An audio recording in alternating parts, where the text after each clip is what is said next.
A reading by Sarah Gibb-Millspaugh. Religion is as much about faith in humanity as it is about faith in deity. And many of us will find that over and over, our faith in humanity gets tested.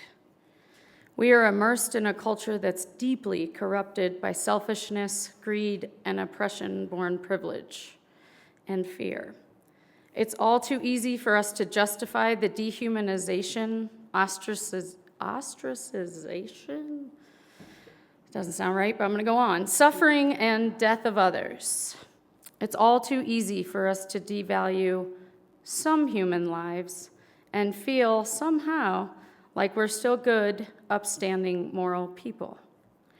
Religion at its best asks us to do better than this, to rise above the selfishness and status-seeking, the othering and xenophobia that come so easily to us. Religion at its best, and our Unitarian Universalist faith, calls us to honor that which is sacred in each person, even those we might hate, even those who we find disgusting. It impels us to accept on faith that there is a sacred spark, a worthy spark in every person.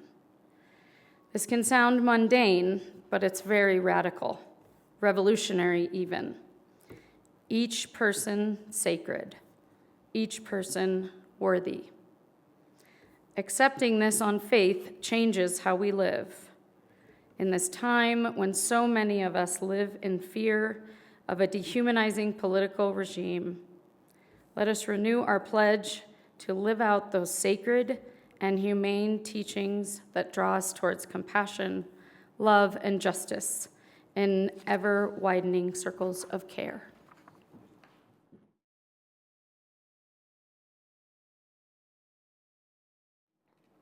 I begin today's message with this poem by William Stafford. There is a thread you follow. It goes among things that change, but it doesn't change. People wonder about what you are pursuing. You have to explain the thread. But it's hard for others to see. While you hold it, you can't get lost. Tragedies happen, people get hurt or die, and you suffer and get old. Nothing you can do can stop time's unfolding. You don't ever let go of the thread.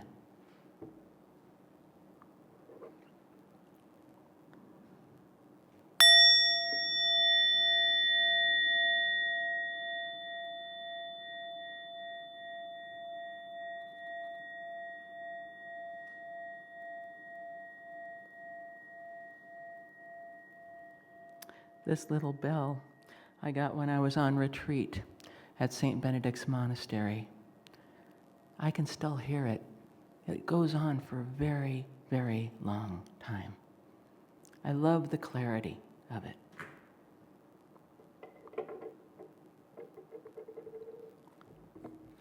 Spirit of life. In Hebrew, ruha. In Greek, pneuma. In Latin, spiritus. In Sanskrit, prajna. All of these words mean both breath and spirit. The word spirit refers to life force, the basic energy of being. This life force is best seen as it becomes manifest in our love, in the passions and inspirations that motivate us and connect us with our world and with one another. Spiritual practices are associated with prayer and meditation. Spiritual practices are also associated with healing and psychological growth. When I was in my 20s, a psychotherapist, Chris Hagestad, once told me, religion is like the finger pointing to the moon. But he gave me a poignant reminder, advising me not to get confused and start idealizing the finger or the entity or institution doing the pointing, when it's really the moon that you're interested in. Spirituality is the living heart of the world's great traditions. Each faith or tradition or religion has their own particular set of practices that foster a spiritual life, inviting us to engage with the world, practicing love, compassion, equanimity, and it calls us to be our best selves. The United States is the most religiously diverse nation in the world. So says Diane Eck. She's the author of A New Religious America, How a Christian Country Has Become the World's Most Religiously Diverse Nation. Eck launched the Pluralism Project at Harvard University in 1991. It's online at pluralism.org. The project studies and interprets religious diversity and interfaith relations in the United States. The Pluralism Project cites a critical question for our time. How do we all live together in this society of increasing diversity? It's a good question to ponder. Globally, about a quarter of the world's population is religiously unaffiliated. According to Pew Research, when Americans are asked to check a box, over a quarter now say none.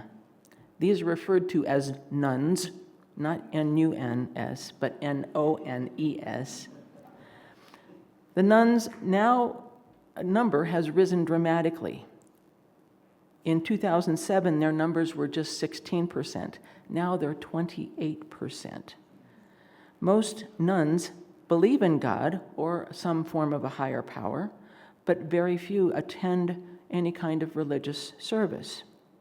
Gregory Smith, the lead researcher in this Pew study, goes on to say that nuns are less satisfied with their social lives than religious people are, and less civically engaged than those who identify with the religion.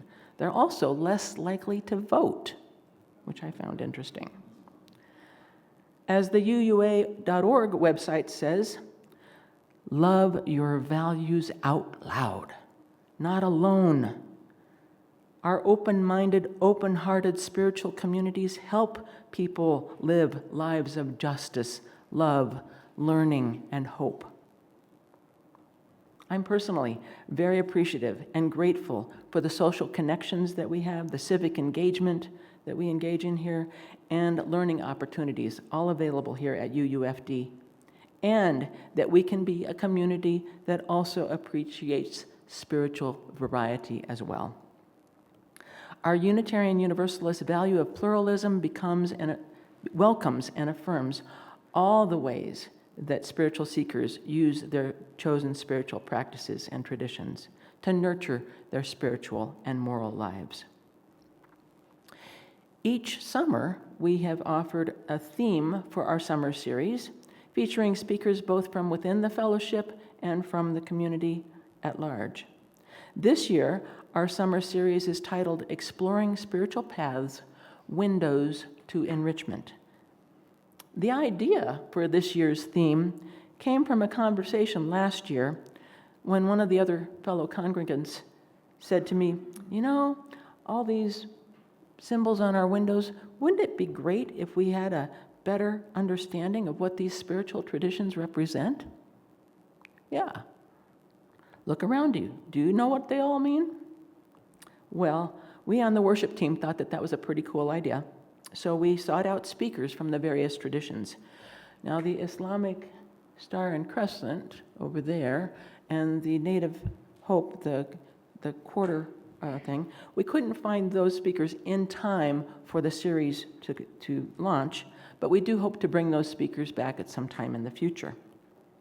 But we still have a very exciting lineup this year, and we'll hear from atheists to Christians, from those who practice kirtan to those who practice qigong, from humanists to pagans, and we'll hear the history of goddess worship, and we'll hear the history of the Star of David.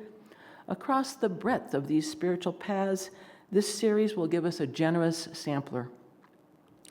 To help give you a little more of a sense of what to expect, I'm going to highlight some of the speaker bios, because you have the descriptions on the flyer, but I'm going to give you a little hint of some of the people behind it.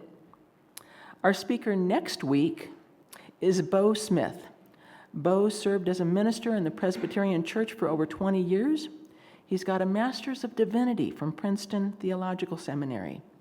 His various life experiences have inspired him to offer spiritual direction and soul friendship. So he's currently finishing doctoral work in spiritual formation and direction through Fuller Theological Seminary. You can read more about him at soul-friend.org. Anna Poole has a rich personal history. From 1976 to 1996, she helped co-found a spiritual community dedicated to bringing Eastern traditions and practices to the West. She was also on the board of Shanta Foundation, a local nonprofit that focused on creating partnerships with villages in Myanmar and various countries in Africa to help find sustainable pathways out of extreme poverty. Anna also offers the kirtan, or Sanskrit chanting, here in the sanctuary on First Thursdays, and this is a practice that she's been participating in for almost 50 years. Maureen Fallon-Sear is a mindfulness-based psychotherapist here in Durango, specializing in trauma, somatic release, and depth psychology. She's a meditation teacher at the Dharma Center. She's also the author of Reimagining Success, Manifesting Happiness and Fulfillment. With her husband, Mark, they co-founded True Success for All, a program that offers fresh perspectives on successful living. And they don't mean success as in money-making. She's currently teaching a 4-week class on essence-oriented stress release at the Durango Public Library. And for those of you with some mindfulness experience or interest, she's still taking sign-ups through Tuesday. And you can see more about her at truesuccessforall.com. Ollie Smith received his doctorate degree from acupuncture and herbal medicine at the Taoist Traditions College of Chinese Medicine, Taoism, and Tai Chi. He's also a master teacher with the Ligong International Healing and Qigong School. Megan Dugan, in our own congregation, is a third-generation lifelong Unitarian Universalist who will be speaking on humanism. And she's also the step-granddaughter of Reverend Russell Lockwood. And by the way, UUA named their leadership school after Russell Lockwood. Megan is a social worker and writer. She's currently pursuing a Master's of Social Work at DU with a focus on trauma, relational healing, and justice-rooted care. As a mother of 3 and a partner to Jason, she says her life is threaded with poetry, parenting, and the daily practice of holding transformation. For the sake of time, I could go on, but these are just some of the highlights of some of the speakers. We'll also be hearing from Elaine Schwob, Carolyn Miller, Gwen Adams, and John Heavenrich. Now, some of you may have summer travel plans, and you might not be able to attend every session. So I also want to remind you that our services are also archived online, so you can hear them again when they're posted in the future. This will be a truly enriching summer, and I hope that I've piqued your interest enough to come and engage with our speakers when the opportunity arises. It is the hope of the worship team here at UUFD that we might learn from all of the various ways that people engage their spiritual lives. May it be so. Ashe, Namaste, and blessed be.